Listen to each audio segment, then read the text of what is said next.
Para o primeiro passo, a seção de recibo aqui está identificar de quem e de onde a cobrança está.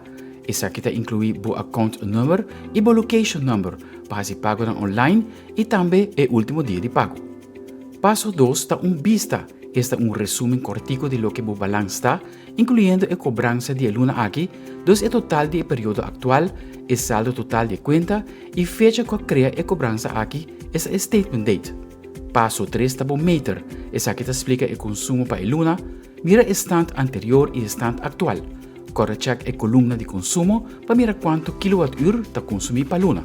Passo 4 está o passado e o presente de boa conta. Esta é a história. Aqui na previous balance está o saldo anterior e payment received de confirmação de último pago, mientras que o balance forward está lo que queda abrir a boa conta no momento que cria a cobrança aqui. Passo 5 está a calculação, para ajudar você a ser consciente do consumo de corriente de kilowattuur. O fixed charge de $2,50 está cobre a entrega de corriente e manutenção de aruba sua rede de distribuição. Para o que está a usage charge, está caído em 3 brackets de tarifa para cliente na residencial. De 0 para 5 kWh é 0.3431 cent per kWh.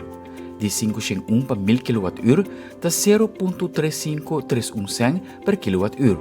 E de 1000 kWh of mais é 0.4645 cent per kWh. E de passo 6, a cobrança está dando vista de último 13 lunas de consumo. De consumption history está dando data e ajudar você consciente do consumo de corriente. E o último passo está dando o total. O total período atual está a suma de conta de luna aqui, o saldo total está a saldo abrir ainda, gastos não adicional e a suma total de luna de cobrança atual.